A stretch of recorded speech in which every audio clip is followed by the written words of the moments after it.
Yeah. We'll get to Augustin, member for 50 months. Not trying to be a jinx here. If the Jaguars don't make the playoffs this year and regress, do you think anyone will be in the hot seat, and who will it be? And I actually think that this is a good transition to the next thing I want to talk about, and that is that, look, I know a big topic last year and really just all throughout the season was, the whole entire play calling situation between, like, Press Taylor, all of a sudden, we figure out week one, like hours before the game, that he's going to call plays. And then it came out that, he was calling plays in the second half of all last year. And, it kind of feels like a situation where it's like, Doug Peterson is kind of helping, I guess, his protege or whatever, and trying to elevate him a little bit. Today, he was asked, are you going to be calling plays? Because I know the rumor has it, I don't know how true it is, but it's been reported that, Shad Khan wants Doug Peterson to call plays. And so I can tell you exactly what that comes from.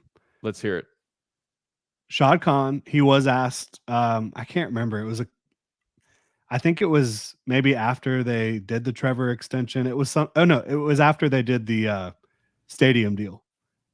Shad Khan was interviewed by some local media, and Shad Khan was asked, do you have an opinion about the play calling situation? And he said, I do have an opinion, but I'm not going to share it because I want Doug Peterson and the coaching staff to come to their own decision without my influence. Now, what does that say to you? Yeah, it says to me that, hey, I'm not going to tell you to do it, but you got to do it. Yeah. And Doug also today, Mark Long, who followed up that question, he asked, does Shad Khan's opinion have any weight in your decision? And his answer was yes. So I don't know why it's playing out the way it is. I don't know if Doug is just like screwing with the media for fun. But it's one of those things where how can you not? Because the question was, is someone on the hot seat if things don't go well this year? I think people are on the hot seat right now. Yeah. Like, it's win or go home, in my opinion, right now for the Jacksonville Jaguars. Yeah, and I don't know. It's like, I feel like Doug Peterson is kind of like a season away from being on a hot seat. I just don't know with, like, especially with Shad Khan being a little bit, slow to pull the trigger. I just don't know if, like, if the Jaguars go 7-10, if Doug Peterson is still here, if there's big wholesale changes in here. But I'll say this: if the difference between Press Taylor and Doug Peterson calling plays is one win, then Doug Peterson needs to be calling the play. Even if the difference between a Doug Peterson and a Press Taylor calling plays is Trevor throwing 31 touchdowns versus 30 touchdowns, I want the better version of that. And and this isn't a developmental league. This isn't AAA baseball. This is the freaking NFL, where at the end of the day, you have 17 regular season games, and each of those games are monumental when it comes to, the millions of dollars that you're playing to each player. Then you average that out on per game basis. You need to have your best version of football out there every single Sunday. And this is what, when we hired Doug Peterson, it was like, yes, we got a head coach that's also a play caller. And when you get rid of that, it's like, we want him to be here. We want the best version of Doug Peterson. And quite frankly, I don't give a shit about Press Taylor. Like, I don't care about his development. I want what is best for my Jacksonville, the Jaguars. And hey, if Press Taylor can somehow get his head coaching job while being the offensive coordinator and helping with the game plan and all that stuff, let so be it. But stands right now, I want Doug Peterson calling plays for this team, and just because I feel like that's the best version of the Jacksonville Jaguars. Is there anything else you guys want to get out about this before I go on my rant? Like, feel free, because I'm about to go on a rant. Is there anything else you guys want to go? I don't know if I'm ready for it, but I'm going to say I'm ready for it. Let me just tell you right now, okay? To anyone that thinks that there's much of a difference between the play calls that Doug Peterson and Press Taylor would call, that's not true. How long have they been working? They've been working together, and they've been in coaching meetings. They've probably been meeting every single day of their entire lives for 15 years. Okay. If you think that there's much difference in how their offensive philosophy, how they would call the game, and anything like that, then you're just mistaken there. Okay.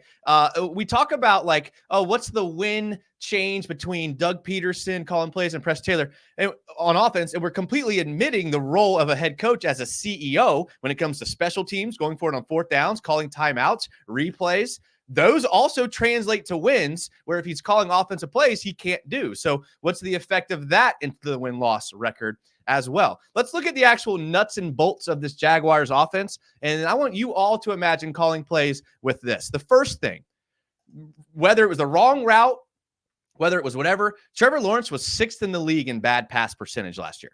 It is what it is, okay? Imagine calling plays and your quarterback is the 6th worst passing percentage, and you're calling plays trying to get an offense going, and you're working with that. Secondly, Jags were 15th in drop passes, okay? You're trying to get a drive going. You're calling plays, 15th in drop passes, so you are in the top half of the league where your receivers cannot catch the ball. Let's talk about the offensive They were a lot line. higher than that in a lot of different metrics that people. I don't know Sure. where yours are from, but Right. to me, I think they were closer to top 5. I just took the NFL official, and we all know Yeah. it's way more than that, but I just took NFL official. Let's take a look at the offensive line.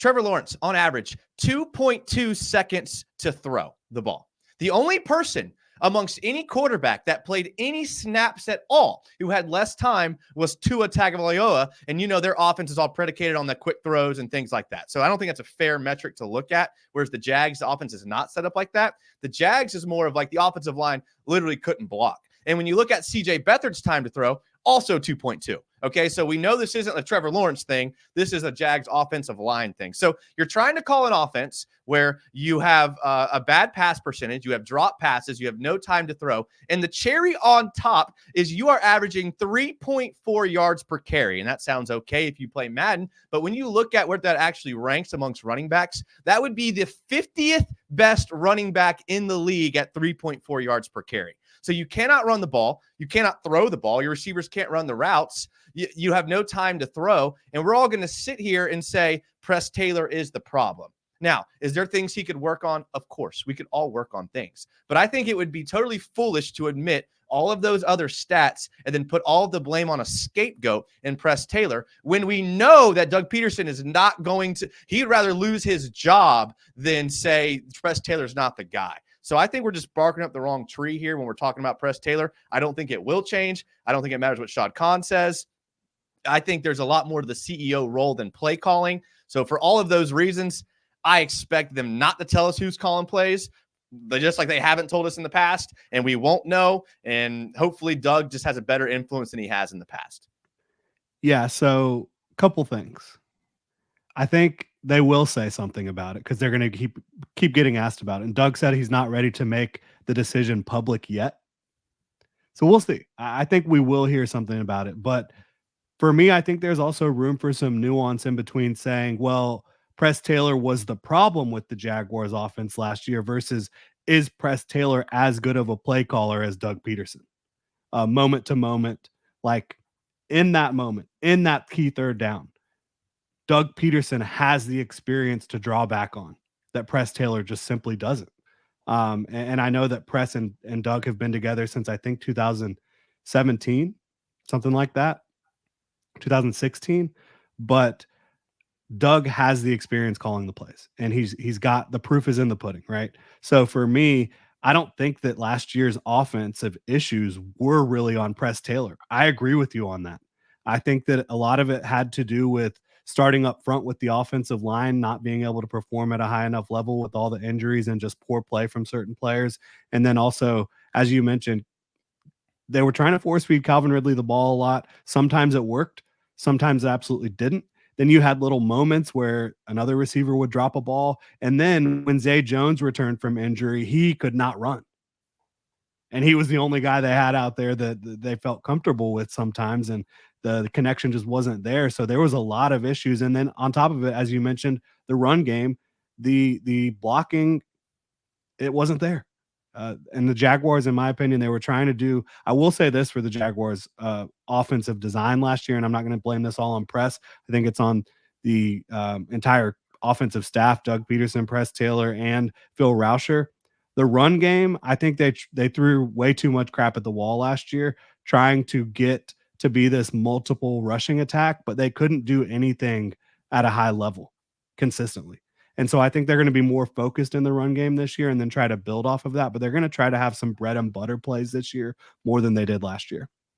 Yeah, and I know for me, I was definitely somebody that while everyone was piling on Press Taylor, I wasn't as like hard on him just because like there are some situations where it's like if you can't run the ball, what kind of play calls are you supposed to make? You know, when like we hate all these like these screen passes, you know, these wide receiver screens, but if you're not able to run the ball, what are you supposed to do? So I know that a lot more blame does go on Doug Peterson. I know my main complaint about this offense was just the whole entire philosophy. Like, you know, Calvin Ridley, for one reason or another, didn't work out very well, but you were kind of sticking him to a spot and just having him do the same kind of plays over and over again, as opposed to trying to motion him in and out. And another thing I was saying is like the run game, we just cannot block anybody. It took until like week, I think 16 or 17 or whatever it was when we played the Panthers to actually come in there and bring a tight end to kind of play a fullback to kind of help push the ball a little bit more. So I don't know. There was just some overall things where it's like, why are we just not trying some different things? And it just felt like the offense, and I know there was a lot of injuries, but it just felt like the team needed really just this offseason doing a complete audit of this team, figure out what they did good, figure out what they did bad, and just improve on it. You know what I mean? Figure out what you want this offense to look like this year, because, you know, in 2022, everything was great. Everybody's trending up. You know, you should only get better from here. And in 2023, that smacked you right in the face. So, you know, I think hopefully after an off season of, you know, really just doing a self dive and just really looking at like where things went wrong, like I said, you know, I think it's going to do wonders for us. So, but yeah, I do think that, you know, to say that, you know, Doug Peterson and Press Taylor are going to have like, you know, very, very similar play calls. They are two different people, so they're going to come up with different play calls. So I don't know. That's my idea on that.